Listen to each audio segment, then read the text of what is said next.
Hello, and welcome to the latest edition of Cutting Through. I'm Mitchell Plitnick, the president of Rethinking Foreign Policy and the author of the Cutting Through newsletter on Substack. You can subscribe to Cutting Through at mitchellplitnick.substack.com, where you can also donate to support this work. If you find this valuable, please like and share Cutting Through with your friends and contacts.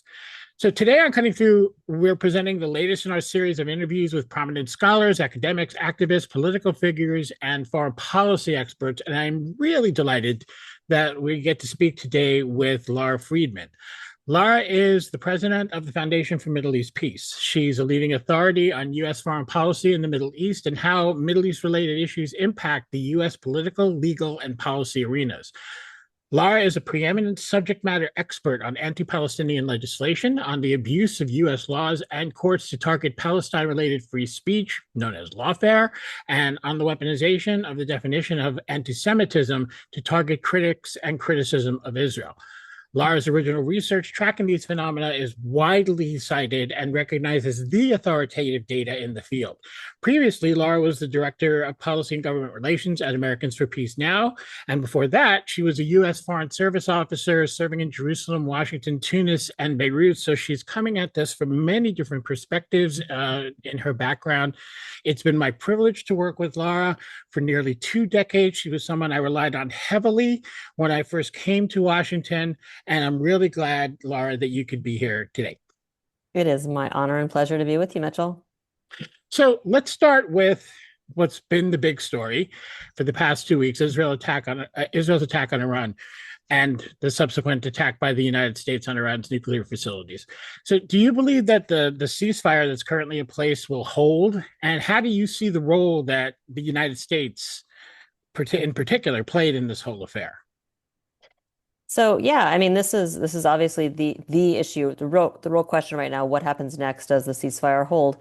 I think and I don't know who you've had on previously talking about Iran and Gaza and all those things. I mean, it's an interesting set of considerations in trying to analyze whether it will hold or not, because on the one hand, Israel has an unbroken track record almost of not respecting ceasefires and never being held accountable for that, to be clear, whether that's a ceasefire in Gaza, whether that's a ceasefire with Lebanon. People probably are unaware that since the ceasefire with Lebanon a few months back, after Israel went in and did what it wanted to do with Hezbollah, it's continued to attack to attack Lebanon on a regular basis.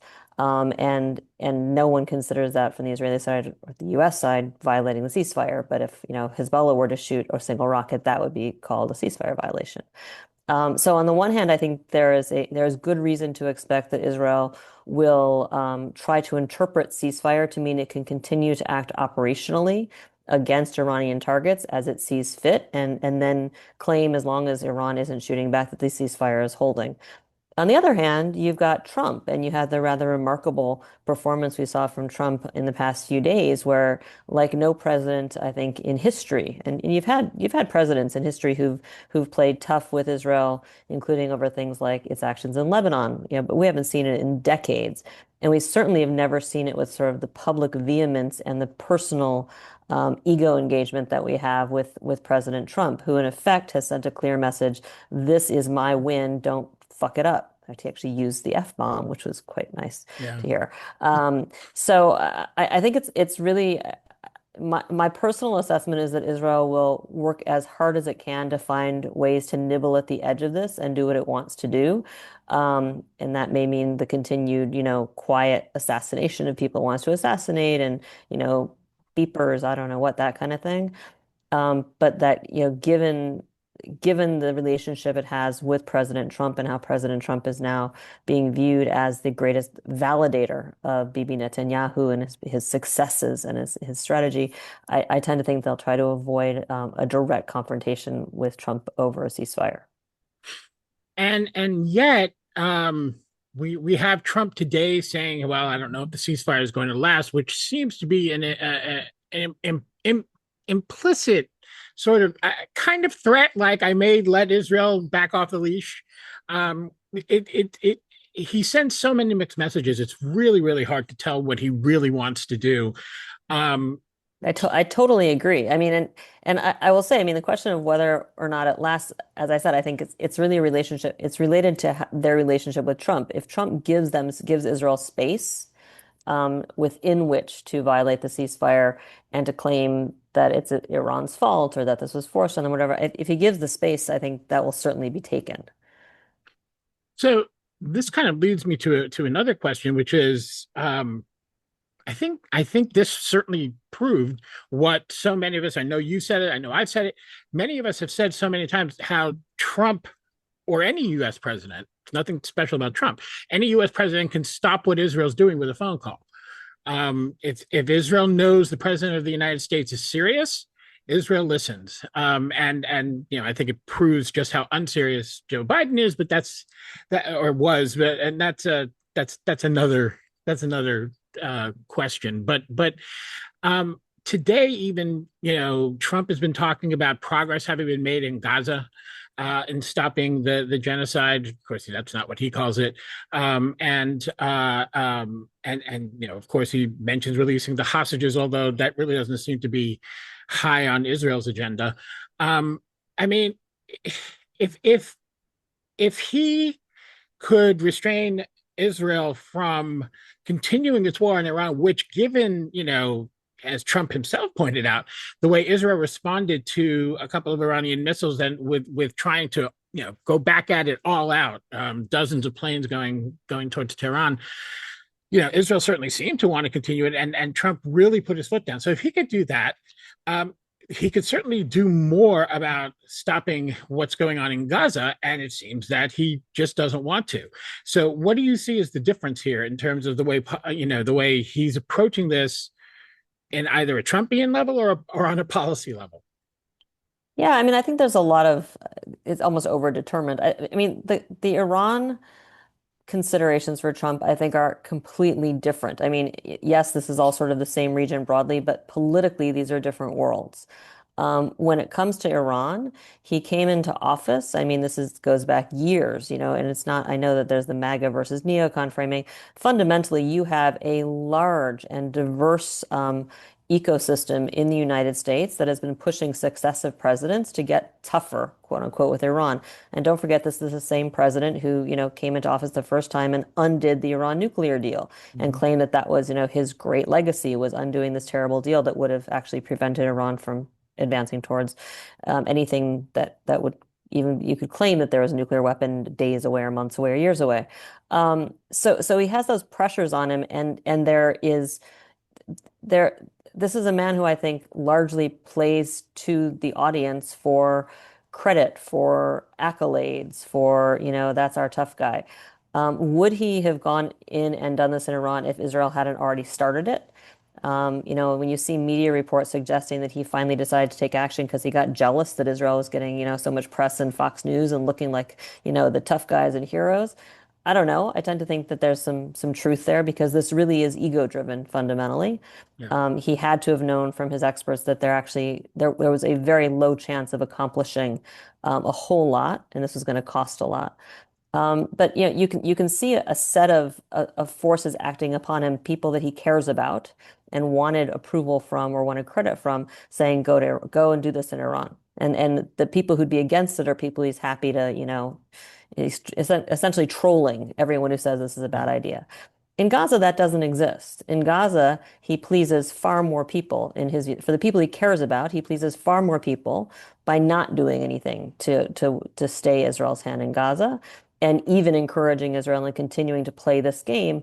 And I use game, in a cynical way here because fundamentally, we're in the 21st month of what is an act of ethnic cleansing, and I will use the word genocide. I've been using it since the first month. I went from incipient genocide, we're warning you, to an ongoing genocide. But really, what we're doing now is playing out the clock until this is over. And when Mhm. people talk about, we're trying to make progress towards a ceasefire, you're talking about a ceasefire that leaves the entire area destroyed. We're talking about a ceasefire that when we get it, assuming that we get it anytime while there's anyone left alive in Gaza, it will succeed, hopefully, in saving those lives. But it's not going to succeed in opening a stage for a return to anything. It's going to be a project of decades. to rehabilitate Gaza, to clear rubble, to clear unexploded ordnance, to clear what will be the biohazard of human and animal bodies, all of that. And all of that will be done under the requirements of Israel, which is, not a single teaspoon of cement can come in unless we can account for it and prove that terrorists won't use it. So it's not as if we're getting to a ceasefire and then there's the day after. The day after, it's been clear for a very long time, is a future without Palestinian Gaza. We just pretend not to think about that and not to talk about it. Yeah, I think, at the beginning of your answer, you brought up a really important point, which is the sort of dichotomy, or I don't know, dichotomy, the split, perceived split between the MAGA base and the neoconservative Republican base, which some of whom were never Trumpers, and as the Iran thing was boiling up, and Bill Kristol couldn't wait to run back to Trump. And I think it's also, I think there's also the point that the MAGA base that was against the war with Iran was not against it because they're anti-war per se. They're not against it because they see, Iranian lives as being of greater value than, for example, Palestinian lives, but rather they just don't want the United States involved. And I think that's where, with Gaza, there's very little danger that U.S. troops or any U.S. military direct involvement is going to be needed or even wanted. Israel can and has managed to pull off this genocide all by itself. So I think that there's also there's that sort of pressure. I think. I will say that, I mean, we are seeing some shift in that a little bit. I mean, you're absolutely right. I mean, 100%. And it's been interesting in the wake of Trump's action in Iran, once he declared victory, his 12-day victory, starting to see some of the folks who from the MAGA side who'd been saying they were concerned about it, suddenly saying, see, this is right. He did it. He actually surprised everyone. He did it. It's not forever wars. It's decisive. It's leadership. Yay, King Trump. On Gaza, though, I mean, for those of us who spend a lot of time, following far right wing and not just MAGA, but further right social media, I mean, there is more of a breakdown, I think, on Gaza, and some of that is, I think, genuine frustration with, what's happening on the ground. I think a lot of it, though, is, I think there is a portion of Trump's base that loves him, cares about him, believes in America first, and believes that he is being led by the nose by a Netanyahu government, for their benefit and having the U.S. end up being the party that is enabling things they don't like, including human rights things. A piece of that does actually feel sometimes a little anti-Semitic, I'm not going to lie. But a lot of it doesn't. And it's sort of like what we saw with, when the Iran stuff broke out, where you see some of these folks on social media who you would probably never think of as someone that, like Lara Friedman, would agree with anything they were tweeting. And I'm not going to retweet their thread, but that's an incredibly cogent thread about why this is not good for U.S. policy, for U.S. interests, for U.S. values, and why is President Trump letting himself be manipulated this way. I think there's a growing amount of that. Yeah, no, I don't disagree. I've seen a good deal of that on social media from the far right, which unfortunately I follow as well, including Truth Social, which is a daily nightmare. But yeah, I've seen that there as well. Although I perceive it as pretty marginal. But at the same time, you have that sort of sector is maybe represented by somebody like, for example, Thomas Massie, which kind of ties in to the next question I wanted to ask you, which is these war powers resolutions that are in Congress right now. What I look at, and I see this has come up periodically under both Republican and Democratic presidents, as presidents have since the War Powers Act came into being more than 50 years ago. The idea was to restrain the United States from doing, or restrain presidents from doing what we had done in Korea and Vietnam, which is these extended so-called police actions that are really wars. And presidents have pushed back on it, which is kind of an expected sort of push and pull between executive and legislative branches. And that's been going on. But it also seems like in more recent years, Congress has kind of lost their will on this fight. And again, this is on a bipartisan basis and not only about Donald Trump. This has come up through both, through every administration that I can remember. At some point, the question of the war powers has come up, whether it was Obama in Libya or many other examples. I I still don't see, and that's why what I really want to ask you is how you see it, because I still don't see a lot of enthusiasm in Congress, just in the abstract, in the general sense, to pull back the authority to make war away from the executive. It still seems like they're kind of lying down and letting this sort of gradually slip more and more into the president's hands. Yeah, I mean, I agree. I mean, you and I have both lived through when you have an authorization of use of military force that lasts for years and years and years and gives basically an opening for any president to do anything in Congress, really doesn't want to ever rescind that. I mean, Mm-hmm. it's just kind of weird. Let's not pretend that, President Trump is the first president to push the edges of what he's able to do there. I think with this particular case, you have a couple of things that make it more complicated in terms of anybody pushing back. I think one of them is that I don't think most Democrats opposed what Trump did in Right. Iran. I think what they opposed is that they couldn't take credit for So, it and they didn't get, briefed in advance. And if the idea is you're going to do a post-war War Powers Act to make a political point, I think it looks weak, and I think it feels weak. Doesn't mean they're not going to go forward. And I think there are some members, both in the House and Senate, who want to do it in a very serious way because they worry what else Trump might do. And I don't think it's strictly for political point scoring that they're proceeding on it. But I just it's hard to see a lot of energy behind it. And it's hard to see, Republicans who might have been interested in supporting a War Powers Act while the U.S. was bombing Iran. Well, now it's been declared over. Why would we do it now? And then we saw what happened. There was the impeachment vote yesterday, right. which was just another. I mean, I know voting on impeachment for a president is a big deal. That you had an impeachment vote that was framed explicitly around Right. Trump violating or abusing his power to launch this war, and it was knocked down by a massive bipartisan vote. Yep, absolutely. Although, and I think it's telling that when Trump, right after the attack on the Iran nuclear facilities, Trump comes on, does his quick 5 minute little press conference, taking no questions.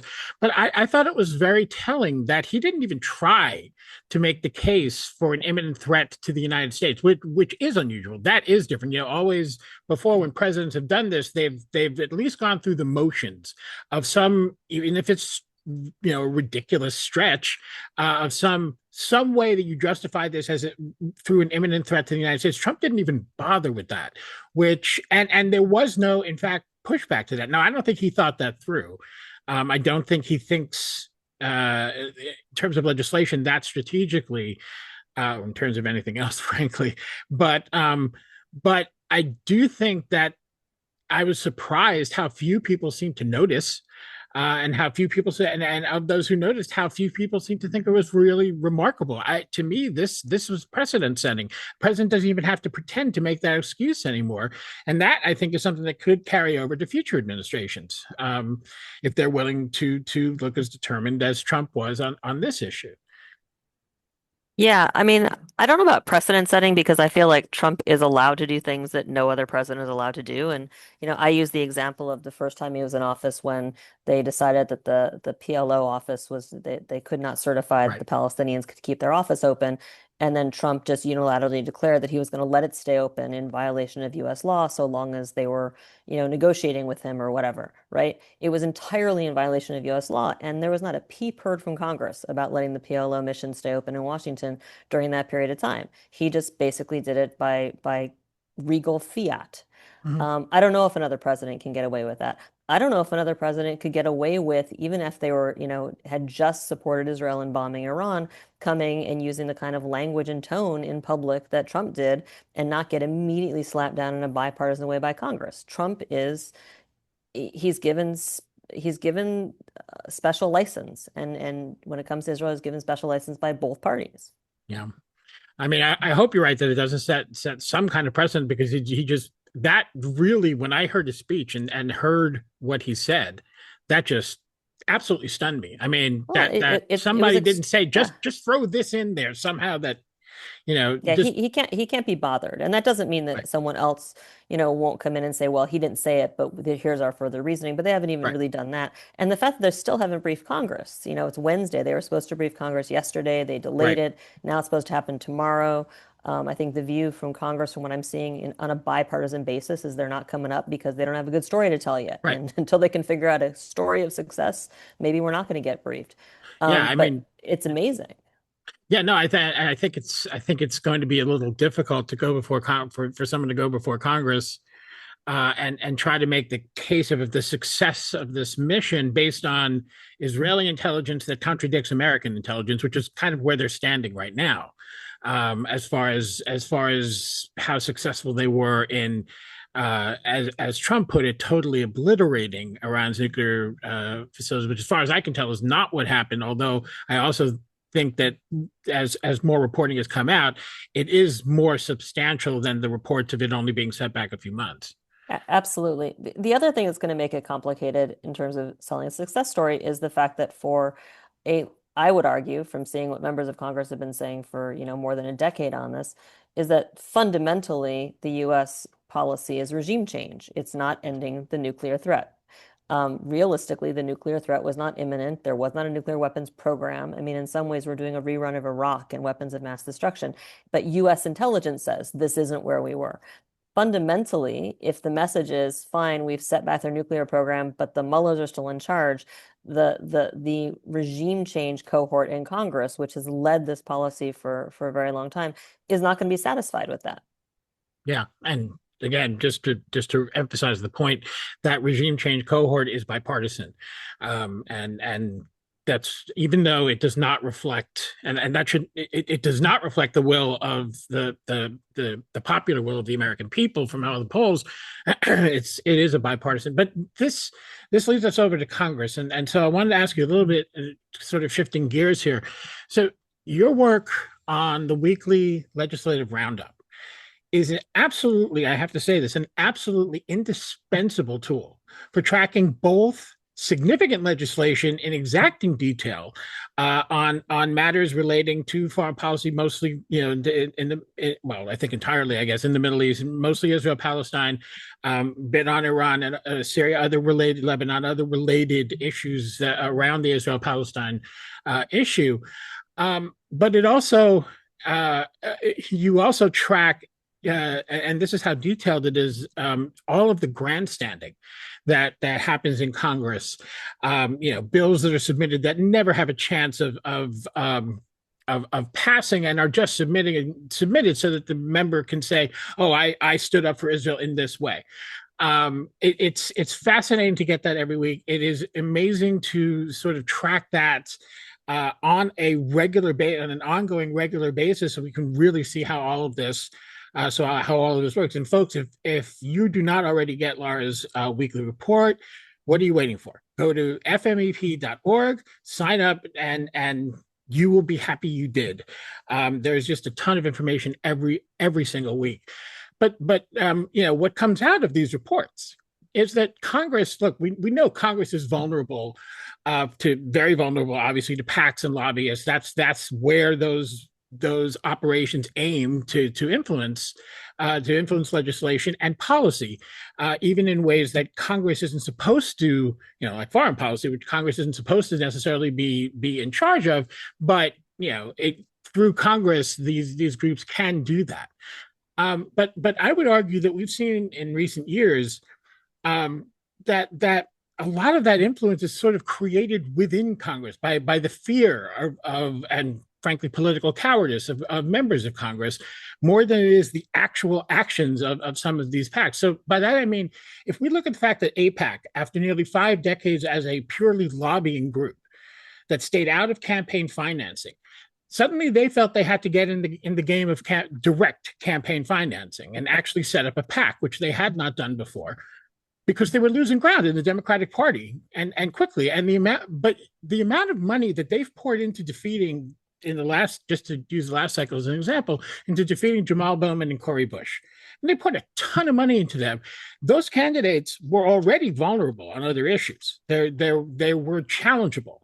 They shied away from going after somebody like my Senator Chris Van Hollen, who I'm sure they would love to see out of office, but they don't really even think about, or at least it doesn't seem like they seriously consider targeting him. So that seems to me to say that AIPAC and the Israel lobby more broadly, which is a undoubtedly one of the most powerful lobbies in Washington because it dominates the foreign policy arena in a way no other lobbying group does. But I think it relies a lot on fear and less on actual political muscle. That's the way I see it. I'm not saying they are not very, very influential. They are, but the image they cast, I think, makes them seem, especially the pro-Palestine activists, who I feel like are always feeling like there's no way we can beat them. It casts a certain fear, an image of indomitability that I don't actually think is real, and I think is becoming less and less real with each passing year. But that's the way I see it. What's your view on this? Yeah, I think we're probably largely on the same page. I would say that, and there's a lot of focus now on the United Democracy Project, the huge funding that's gone into the recent elections. And you're right, in each of these cases, they've targeted people who are for some reason vulnerable already, either as non-incumbents or as sitting members of Congress. I will say that isn't new. And we're talking here about money, but if you go back in history, and you and I both again lived through this, if you think about the two most prominent members of Congress that were taken down, and this is by the narrative that AIPAC took credit at the time, which were Cynthia McKinney and Earl Hilliard, where you had two members of Congress who were seen as enemies of this issue of AIPAC's policy points, and they worked very, very hard. And in both cases, they largely took credit for their loss, for their defeats, and then also claimed that when the people who lost said it was AIPAC, they said that was anti-Semitic. But in that era, I mean, they went after both of them, but they didn't go after, Dave Obey, who was chair and chair and then ranking member of the House Appropriations Committee, one of those powerful people in Congress who constantly stood up on principle on Israel-related issues. They didn't dare go after Dave Obey. They couldn't have taken him down. They didn't go after, there's that list of people who were, Jim Colby, who, when he was on the House Foreign Affairs Committee. They didn't go after people who had real strength in their constituencies and weren't already vulnerable. So I think that there's been a long effort to kind of cultivate the sense of omnipotence, and some of that is false. By the same token, I mean, and some of this is about Citizens United. When we have a political system where, I live in the DC area, so I got to see the campaign trying to defeat Donna Edwards. I mean, there was a period there, I had my TV on in the background as I'd work on my roundup all day. And every single commercial break on any channel, it was just a long line of ads attacking Don Edwards, none of them mentioning Israel, right? All of them were framed as, here's some other issue, we're going after you. And that's completely legitimate. That's our system. You can do that. But when you have a system where you can put up millions of dollars into public messaging to change people's minds, it can have a lot of impact. By the same token, we just all saw what happened in New York yesterday. A really solid candidate with a really well-run campaign who actually appeals to his voters versus someone who's not a great candidate and frankly runs a campaign that is tone deaf to voters and is really much more about the big donors that and some of the wealthiest constituents. That I keep saying the word upstart. That upstart candidate can still win. Yes. And that shouldn't have been possible, but it was, and that matters. Yeah. I'll just add though, I mean, one of the things I look at is, across the board, and I think there's going to be some reflection on this after the Mamdani victory in the primary yesterday. Members of Congress still, by and large, except for a very tiny, we talk about, the squad and squad adjacent, except for a tiny group of members still see that it is only a detriment politically to speak out in support of Palestinian rights and criticism of Israel. It's only a political loss for them, and it's only a political benefit to come out and do whatever they can in support of Israel. I was on the website of a moderate mainstream Democrat who's largely considered progressive this morning, looking at a letter and going through their press releases from the present back to, I think, beginning of May. There there are 10 press releases. All of them are about Israel. That's the top 10 press releases on the website. All of them are about Israel. Take that, the percentage of all this person's press releases from today, going back to January when this Congress came into session, the majority, I think, are about Israel. I can't imagine his constituents care about that. He's not playing to his constituents. And Right. right now, that logic still makes sense to him. I'm not sure if that's not about to change or if that's not starting to change already. Yeah. I mean, I'm hoping that it is. It's interesting. I got into a bit of a very short exchange on Twitter yesterday after after the Mamdani victory, and it involved two people two people you know well, as a matter of fact, Jihad Abbasodim and Peter Beinart. And Peter had said that had made the point that in his view, this showed that it's not good politics to cater to your donors, to ignore the popular voices. And Jihad had said, well, this is what the Democrats do. They're going to continue to do it. And I said, yeah, I think you're both right.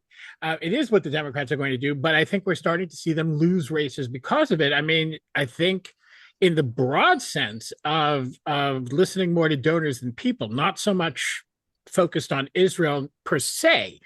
But I do think that was a major factor in Kamala Harris losing. I don't think it was so much that that there were so many people who were so upset about Gaza. I think it was that there were a lot of people who saw this and said she's not listening to her voters. Why is that? I don't like that.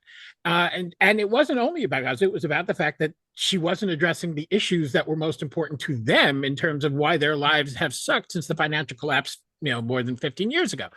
And that's about appealing to donors. I think there is a danger myself. And I, if you look at my Twitter feed last night, you'll see me. I was elated that Zoran won. I'm so proud of my hometown that they elected him. It's wonderful, or elected him at least in the primary, although Democratic primary at this point usually means that you're going to win. And I don't know that Eric Adams is a much better candidate to run against him than Cuomo.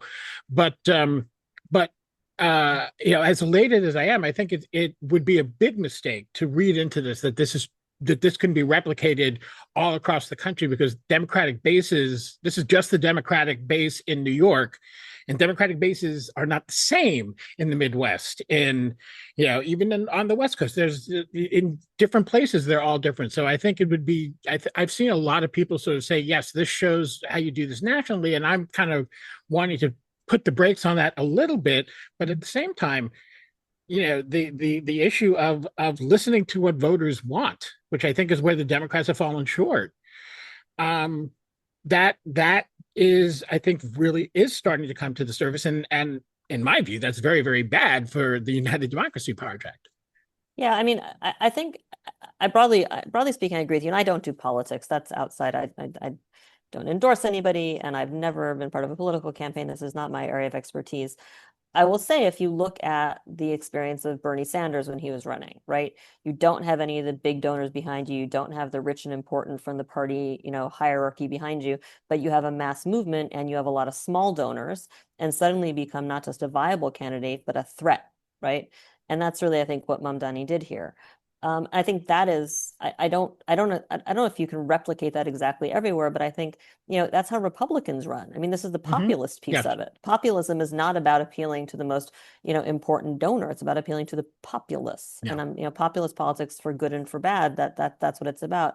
The fact that UDP, AIPAC's PAC, in the last two rounds where it played a significant role, overwhelmingly tried to take that populist approach, right? So we're going to put this money in, and then when our candidate wins, we're going to say, pro-Israel is good policy and good politics, but we're actually going to hide that agenda in all of our work around this, would actually suggest that they think this is a good approach, that they think this does work, that they recognize that if you're going to be effective, you actually have to appeal to what the voters actually care about. The question is whether or not, they can keep kind of pulling the wool over the eyes of the populace and say, okay, don't vote for this person because they're bad on schools, and then we can have a fight about schools, when really we're putting millions of dollars in for a completely different thing. We don't give a crap about schools. Either way, I think it's going to energize a base, and it sure challenges an orthodoxy, which says you cannot be on the wrong side. If someone decides to come after you on Israel Palestine, you will not only spend I mean, I've heard this from political people for years. You will end up spending all of the energy and money of your campaign on this issue. You won't be able to make the points you want to make. It will erode all energy and you will lose. It seems to, put the lie to that. Yeah. In my experience, frankly, you know more about politics than you're laying claim to here, I think. But as you say, that's not primarily what you do. So let's move to what you primarily are doing, or at least certainly spending a lot of time on. Because one of the things that Mamdani overcame were really, I thought, despicable accusations of his being anti-Semitic, and of course, all of them, literally every single piece of it, was based on his views on Palestine. Um, so, getting back also to Congress, you track state and federal legislation that seeks to redefine anti-Semitism as being almost, if not actually exclusively relating to Israel, trying to use the IRA, International Holocaust Remembrance Alliance definition of anti-Semitism, which includes, for people who are not aware, examples that completely conflate criticism of Israel with anti-Semitism. Um, you have been tracking this, and this issue, I think, took a quantum leap forward last year, when Congress went after the three heads of universities and really made, really, I thought, stepped it up a notch in the context of the encampments and all of this. Um, where do you see these things standing now? We just heard this morning about a new lawsuit against MIT around this issue. Where is it standing now, especially because the genocide in Gaza in recent weeks with the aid, the murders at the aid sites, and then the Iran war have pushed this a little bit underground, and I think people aren't talking about it as much anymore. So, but it's still moving forward. So, where can you tell us, please, where you see it standing right now? Sure. And you covered it really well, actually. So I'll just sort of get into the really, really high resolution stuff. So I think we have multiple tracks that you have to look at. I think there is the public track, which in some ways I think is the most important and the most interesting, where we've had, I think, significant movement. I don't think most Americans, if they were really pushed on it, were ever comfortable with the idea of expanding the definition of anti-Semitism to focus on political viewpoint vis-a-vis Israel. I think that was always a stretch. I think since October 7th and 20 months of Israel committing genocide, and effectively the argument now is if you use the word genocide, you're an anti-Semite. If you use the word ethnic cleansing, you're an anti-Semite. If you show videos that Israeli soldiers themselves have taken of themselves committing war crimes, you're an anti-Semite and it's blood libel. I don't think that actually works for most Americans, and I think it works less now than it did 21 months ago. I think that's a harder case to make. And I think that's continuing to shift. And I think we saw that in this election in New York. It's just where in the past you'd bring up the talking point of saying someone's an anti-Semite, and then that would just take over everything. Yeah, it takes it over now, but you can have a real argument about it, and I think call bullshit pretty well. And he did an extraordinary job calling Oh, bullshit yes, he under did. extraordinarily unfair and just appalling questioning. So there's that piece of it. I think another piece of it that I've been paying close attention to is the interesting cross-partisan element here. I have said for years, you've probably heard me say this. My feeling for a long time has been when it comes to U.S. law, my right to free speech is not going to be at the last. In the end of the day, it's not going to be protected by progressive Democrats. It's going to be protected at this point by Republican free speech absolutists Yeah. and maybe some actual anti-Semites who are going to say, hell no. And the fact that there's been legislation in motion for 8 years, I think now, trying to formally define anti-Semitism Yeah, to the mean the IRA Anti-Semitism Awareness definition. Act. Yeah. Yeah, in various forms. And it has been brought up in Congress over and over and over, and it doesn't pass. Right. It finally passed last year, not this year, in the House. And when it passed in the House, it unleashed an unprecedented wave of anger and opposition that was fine. You've got the usual suspects on the left who care about Palestine and free speech there. You've got the free speech, defenders on the left, the ACLU and whatnot. And then it unleashed this thing on the right. And folks who want to see this pass into law want to say, oh, you have it's that thing where like the horseshoe thing, far left and the far right agree. So you've got the crazy lefties and the anti-Semitic, right wing saying this isn't allowed. And that's crap. I mean, yes, you had some, people on the right saying that this will make it illegal to be actually anti-Semitic and say the Jews killed Christ. But that's not the most important thing. The most important thing is you had people from the center right and into the libertarian right basically saying, what in the world are you doing? This is stealth DEI. This is a clear violation of free speech. I mean, this is the Massies, it's the Rand Pauls, but it goes much wider than that. It's Eugene Volokh from Reason Magazine. This is not the usual suspects who are like, Yes. I hate anything, that's nice to Palestinians. Yep. They're like, this is bad. It's Batya Ungar Sargon being retweeted by Bill Ackman. I mean, I actually documented all of this because I couldn't get people to believe me this was happening. There's a document on our website. Just here's all the people, love it or hate it. This is what people said about the bill. And we saw that come up again this year when they tried to move something called the IGO boycott bill, which is legislation that's intended to impose massive penalties, criminal and financial, on Americans who engage in or support boycotts of Israel or settlements. It's a bizarre framing. It's basically saying that if you undertake a freely undertaken boycott of Israel or settlements, if it's associated with the UN's policy or the EU's policy, we're going to consider it the same as a compelled boycott. And now you're basically acting in a foreign interest and, $1 million in fines and 20 years in jail. It's crazy making.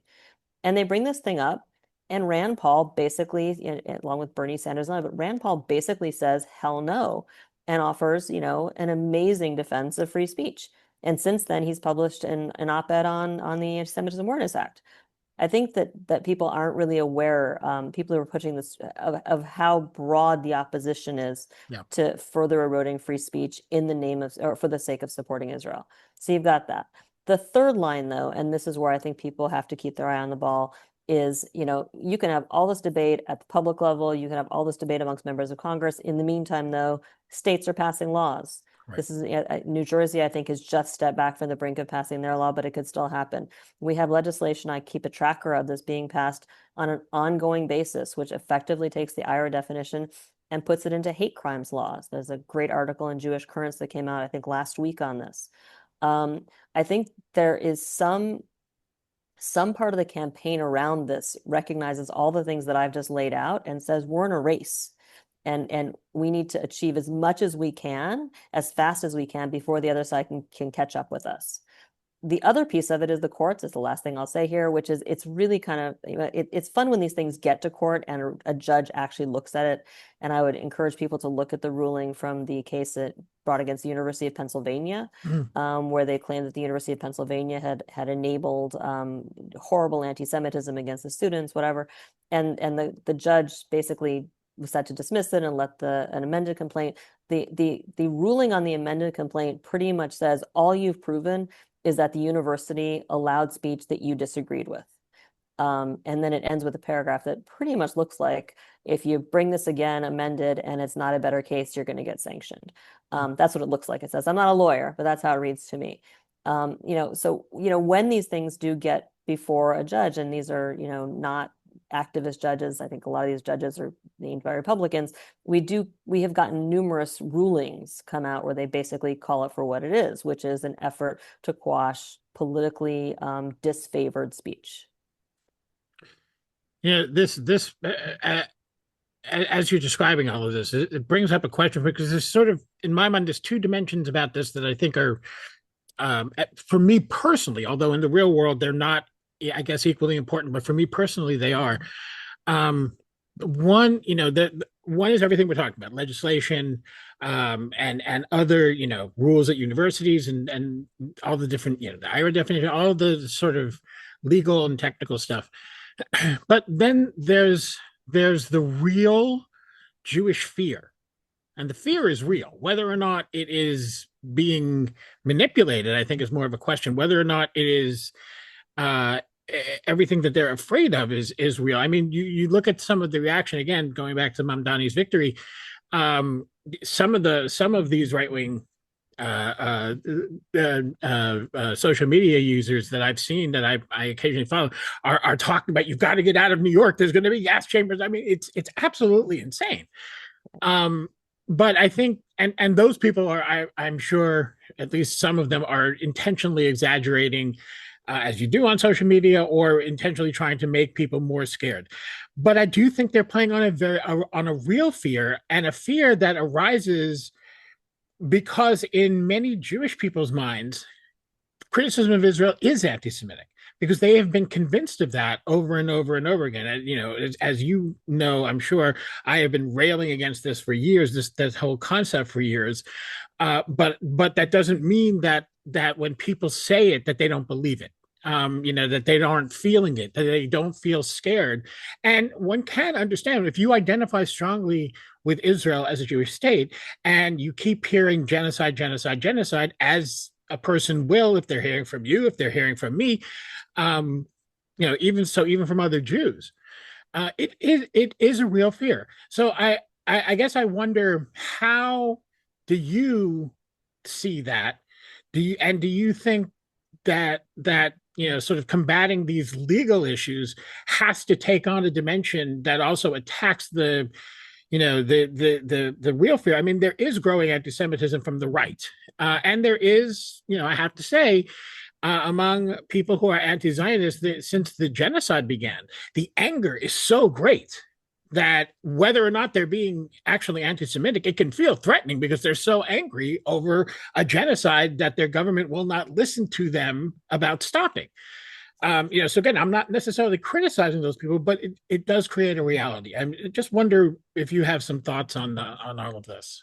Yeah, I mean, the first thought I have is that, I grew up in a world where I was always taught that it is the most basic form of anti-Semitism is to Judaism with Israel. So assuming that all Jews are Israeli and assuming all Jews support that is ipso facto anti-Semitism.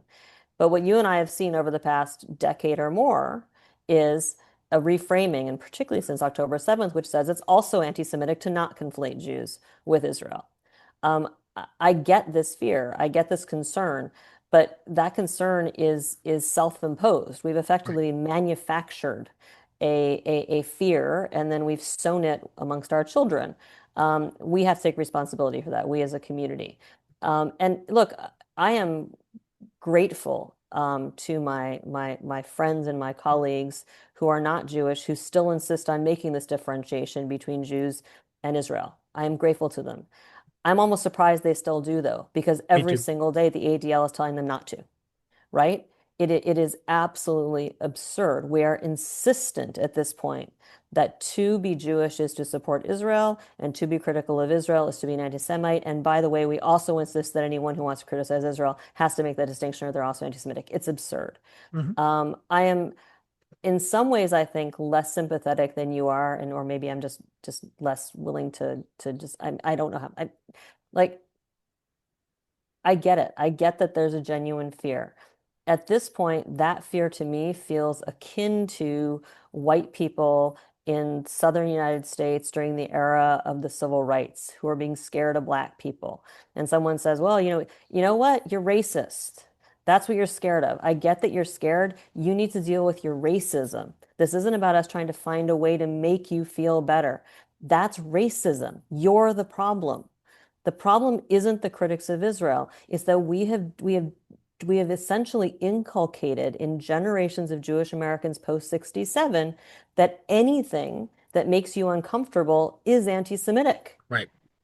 That's crap. Yep. We've inculcated in our and we've done an incredible disservice to all the values that we say we care about. And for folks who are still in the liberal Zionist camp and you've done a disservice to your ideology there to say, here's all of our values, but by the way, there's a giant carve out on everything we believe in when it comes to Muslims, when it comes to Arabs, when it comes to anyone, when it comes to black people and they won't line up with us. Hmm. All of that. This is not okay. And when you get to a point when you're saying to the world, we as Jews can't feel safe and comfortable anywhere unless you 100% buy into an ideology which for the past 21 months has been about committing genocide, you're basically saying, we're going it alone. Yep. And at that point, yeah, you're going to be afraid all the time. You've set that up. I think this is work that the Jewish community has to do first and foremost. I don't think it's work that the fact that Mamdani was so patient in every one of those interviews about what he would do to reach out, and I give him credit because he talked about reaching out as a community, and he talked about, this wasn't like the particularism of Jewish concerns. It's about making everyone feel, safe and all that. But you shouldn't have to do that. This is work we have to do. Yeah. And us doing that work, I think puts us in a far better position to demand that people stand with us against the actual fucking Nazis. And I think that's a really great point because I actually completely agree with you, and I've made that analogy myself of, between how Jews are feeling towards Muslims and others who support Palestinians, and reacting to all of those things as anti-Semitism. The thing that gets thrown in that I think is a little bit different from Southern whites in the civil rights era is that you do have the actual white nationalists, who are not only anti-Semitic, often pro-Israel and anti-Semitic. We should throw that in, but also are getting emboldened, and are we saw this in Trump's first term too. They get emboldened when Trump's in office. You have a white nationalist like Stephen Miller, Jewish, doesn't make a difference. That encourages these people. I mean, I know, as you said, you follow right-wing social media. I see it there all the time. I don't see it, and even though I follow some pretty radical Palestine solidarity users, I don't see it there all the time. Occasionally, I do, yes, but where I see it is on the right, and I wanted to also just kind of expand on, because you mentioned the ADL. And as anybody who follows me knows, I am on a crusade against the ADL. I think the ADL, and I've been making this case recently, is as big a problem for those of us who believe in not only Palestinian rights, but also universal human rights, as AIPAC or any of the other groups that we consistently demonize, rightly so. But recently, Jonathan Greenblatt, one of my very favorite people, gave a speech to a room full of Republican attorneys general. And in that speech, he said, there's a through line from Occupy Wall Street to Black Lives Matter to, as he put in quotes, defund the police, to river to the sea. They are the same people. These are the same kind of nihilists. He also compared Palestine Solidarity protesters protesting genocide to terrorists, saying you have people hiding their faces behind scarves and keffiyehs like they're in ISIS, storming libraries, vandalizing buildings, and literally, I'm not exaggerating, these are his words, terrorizing their classmates. They're not just opposed to Jews, although they are. They're opposed to the West. They're opposed to capitalism. They're opposed to America. Now, this wasn't just a stump speech. This was a room full of Republican attorneys general. There is a purpose to every word he is uttering here, and I've made the case that what this is an attempt to incite literal police violence, and certainly extreme, relatively extreme, even if it stays within the law, measures to crack down on Palestine solidarity activists. So I mean, just to me, this is, and the words he was using were so racially inflammatory. Clearly racist, clearly not just racist against Muslims, racist against African Americans, racist against anti-capitalists. If you want, racist is not the right word there. I mean, bigoted. It should undermine everything the ADL pretends to stand for, yet it doesn't. So I just going to throw that out to you. How do you respond to all of that? I mean, I agree with you on all of that. Look, I mean, I think it does undermine the ADL. I think the ADL has if the ADL, you and I 10 years ago would have had criticisms of the ADL, 15 years ago, in the Abe Foxman era, which now you look back on that and it seems like a halcyon era of at Yeah. least a level of accountability and, respect for rule of law and all of that. I mean, I think the ADL isn't today is not the ADL of that era. I think I don't know what Mr. Greenblatt is doing and who he's trying to appeal to, but I think, to the extent that they're, particularly after 21 months of Gaza, I don't think the ADL is respected in the same way it was before in progressive circles.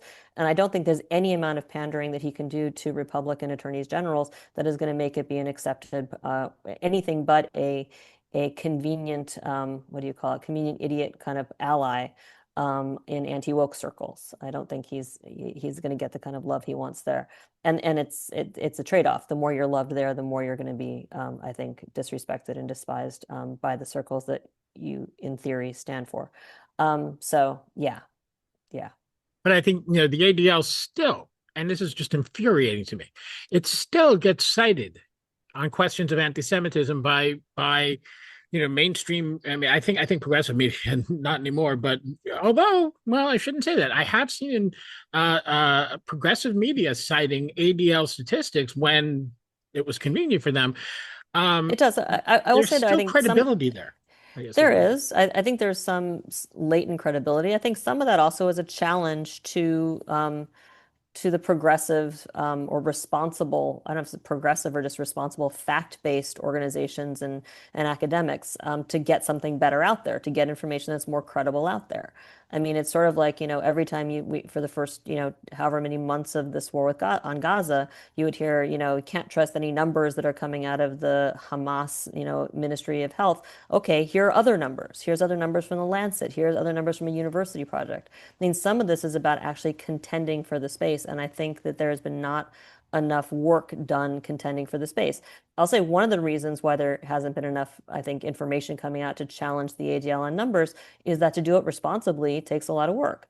The ADL, I mean, we know because they publish their data, their data on what counts as an anti-Semitic incident, when they're counting every single march for Palestinian rights automatically as an anti-Semitic incident, you're not talking about rigorous data gathering there. Exactly. Every single, if someone reports that they saw a swastika scrawled on a sign, that's an anti-Semitic. That's not rigorous reporting. The FBI has better reporting than that, or more rigorous. But I think I think there's a real question now of whether or not there needs to be an effort to in a more formal way have somebody produce much more rigorous research and defensible information. Yeah. It's not there yet.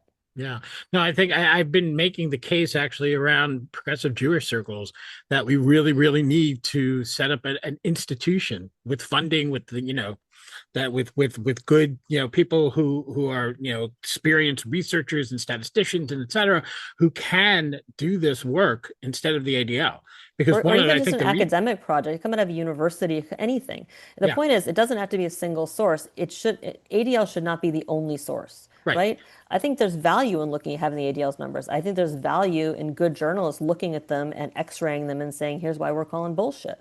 I think that's a lot of value. I'm not trying to say they shouldn't be there or should be drummed out, but there should be other numbers out there that also have data behind them, unlike what we see in places, in Europe where you have, I think it's in Germany, there's an organization that churns out stuff like the ADL but won't show its data.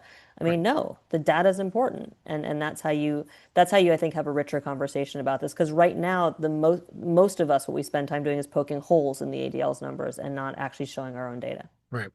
I mean, I think part of the problem also is I would say is progressive media. I mean, the New York Times, I guess what about a month ago, maybe a month and a half, did publish an article on Project Esther, which for people who don't know is the Heritage Foundation, the good people who brought you Project 2025.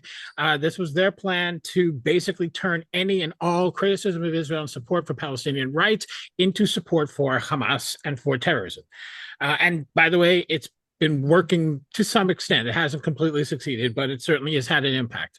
They reported then, I don't know, a few days later, I saw it on Democracy Now. I saw it on, I might have been Zateo, another, progressive outlet, and I'm kind of pulling my hair out. I wrote it. I had published an article, not on my website, but in an online, place paid for the article, um, about Project Esther 6 months before. Yep. I know you have been talking about it. I know other people have been talking about it for months before that. And there wasn't a peep. All of a sudden, the New York Times does it, and to me, that was a failure of progressive media. And again, it's not about whether or not you're reading my article. I wasn't the only one.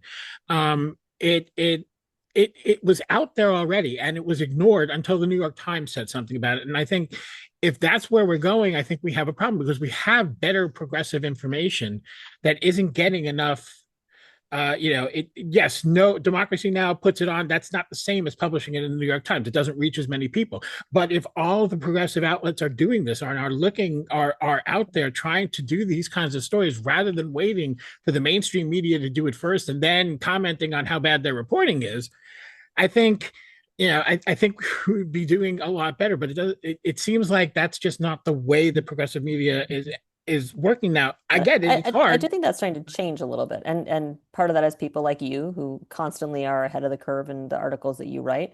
Part of it is outlets like Zateo and Dropsite and The Intercept. I think, we have more really, really good reporting. Mondo Weiss has been all over this. We've had more and more really serious reporting, which maybe doesn't get its due when it is picked up. And this has always been the case when things like the New York Times finally cover it.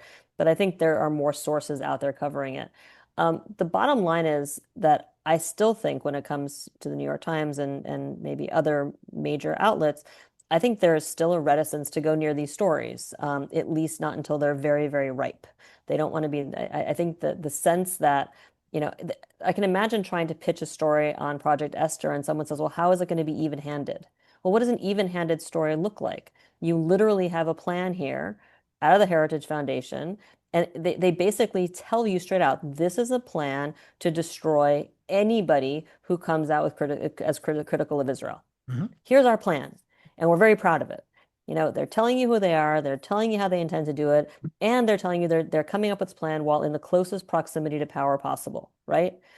I mean, it's hard to say, well, how do you make that even-handed? Well, fine, interview the guys who wrote it as well as people that are critical. But, this is, I, I still feel like there is a sense that, these are hard stories to cover without getting yourself in trouble. And we get things like, the BBC, which I'm sure you've been paying attention to. BBC actually commissioned a film about medical care in Gaza. The film got made, and then they decided that the blowback would be too bad against it, so they aren't going to let it ever be shown. Right. They literally killed a film that they commissioned, as I understand it. Not because they think anything's wrong with it. Like it might appear like not balanced enough. How do you make a film balanced when the story of the film is Israel destroying all the healthcare in Gaza? They didn't not. There's no one who can say it wasn't destroyed. I mean, it's destroyed. That's the Yeah. reality we're in. It's a sharp contrast between when the New York Times put a rookie reporter on a story about sexual assault on October 7th, turned out to be through completely unreliable sources, and much of the story was wrong, and they did a podcast, and the Times did actually pull that from airing, but then there really was something wrong with it. That's what that took, and it was well after the piece had been in the paper. So of Yeah. limited, the pulling the podcast was of limited utility. But so just one last question now as we wrap up. Trump, I want to get back to Gaza because, with everything else that we've been talking about, it's so easy to not, we did discuss Gaza, but it's so easy not to give it its due. What's the nightmare that's going on there is not ending. I think it's pretty clear that Israel has no intention of ending it. Trump is now again talking about, oh, we're close to a deal on Gaza. I mean, I don't know what deal there is to make exactly. But do somebody was asking me, and actually a number of people in the last few days have asked me, is there anything Iran can do with these negotiations or anything this one? And it seems to me there really just isn't anything because, and it's not just the United States, Europe also, and the Arab states too, nobody will push Israel in any material way on Gaza. Um, do you see any, because I don't, do you see any hope of that changing anytime soon? I don't. I mean, I don't. I got into a long discussion with someone a few weeks ago on this whole question of, the humanitarian situation in Gaza, and the question that they were asking. This is someone who's worked on humanitarian issues around the world and was involved in the Balkans, and he was saying, at what point does the world say it is immoral to not simply get Palestinians out of there and save their lives rather than trying to get to a ceasefire and fight this out. Isn't it immoral? And my answer was, you've come up with a false binary, which is do nothing or get them out. The fact is that if there is the political will to start, to get people out, there should be the political will to stop Israel from genociding them and keep them there. And that's what the world should be doing, what they should have been doing for the past 21 months.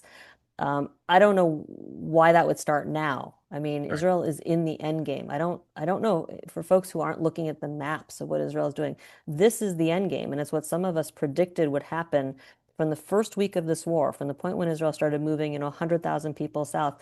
I think it was clear, if you were honest with yourself, that this was going to be the end game if nobody stopped them. The end game is to erase Palestinian Gaza and to remove the population entirely. If it happens because they're all displaced, if it happens because they're all evacuated, if it happens because they all are dead, whatever the options, that's the end game we're in, where we now have the population concentrated in a smaller and smaller, tiny area of Gaza in desperate situation and being massacred on a daily basis. If the international community hasn't intervened yet, we are having people like shot like fish in a barrel when they're going to get aid, and we can't seem to get the world to care, let alone do anything. I was not someone who was super sanguine about the success of international law in the post-World War II, liberal world order and all of that. But, my belief in the humanity of the world has been, I think, irrevocably altered Yeah. by the experience of Gaza. And it's difficult to see an outcome at this point. Not difficult, it's impossible for me to see an outcome at this point, which is not a continuation Yeah. of where it's been so far. There's Yeah. no end to this. It's a continuation in a different form. Yeah, no, I unfortunately I agree with you. I have, you know, like you, I've been involved in this work for decades. It's not hopeful work in the best of times, but nothing, I've never felt like this. I've never felt hopeless in this way. I've never felt so disillusioned in humanity. Our mutual friend Khalid Al-Gindi has been saying this has been his theme that I've seen him just beating the drum on this point among others, of course, but this is one I've seen him say come back to it more and more often, and even he lately he's just gotten tired of saying it because I think my guess is he feels like nobody's listening, just how he's completely lost his faith in humanity, and he's not the only one I've heard that from, but Khalid is actually somebody who also I knew to be a pretty, you know. Pretty, I wouldn't say, you can't do this and really be optimistic, but he tended to look for ways to hope to improve things, and that seems to be gone now. It really, and it breaks my heart. Well, And and it takes with it, I'll say for me, and Peter wrote about this, Peter Beinart in his last book a little bit. I mean, for those of us who are the generation, particularly the post-67 generation, but our parents and grandparents were, had the direct Holocaust experience. The whole never again. I remember the first time I thought, never again to us. And it was when I started, working on the ground in the West Bank in the early 90s and saw what was happening. And I thought, okay, this is a mess. This is wrong. Never again supposed to meet anybody. We shouldn't be doing this. To get to the point of, in the name of Jewish safety, in the name of Jewish lives, in the name of Jewish anything, effectively giving the world a kosher stamp for genocide and ethnic cleansing. It's it's it changes everything. I don't know what it means for Jewish identity going forward. I don't know what it means for humanity going forward in the rules. The fact that this is happening in the name of Israel and alleged Jewish interests and Jewish values is a shanda. yeah, I guess the one thing I can cling to, because I agree with every word you just said, is how many of our fellow Jews have stood up, you know, been involved with Jewish Voice for Peace since Jewish Voice for Peace, almost since Jewish Voice for Peace started, and that's been one group that's been leading the way, and if not now, and we are seeing some more Israelis doing it as well, and it's much harder, of course, in Israel to do that. I think we are seeing a few more, we have seen, but it's that I guess is the one thing that makes me hope, that that humanity, not just the Jewish community, but humanity can come out another side of this and this time learn. Although, if you didn't learn from the Holocaust, yeah, I don't know, if this will do any better, but this one was live streamed. I mean, and this was always the kind of the thing, right? Is that you could not see what the Nazis were doing. You could not see it. In fact, if you weren't in Europe at the time, it was easy not to see it. You didn't have, you didn't have cell phones. You didn't have the internet. You didn't have, all you had was what you got in the papers. Now there's no excuse, and it doesn't matter. And okay, well, on that grim note, Lara, I just really want to thank you so much for engaging in this conversation. I know it's been, it's going to be so useful to so many people. And folks, all of the research that Lara does, as well as her weekly roundup and all the things that she's mentioned, you can find it all www.fmep.org, Foundation for Middle East Peace.org.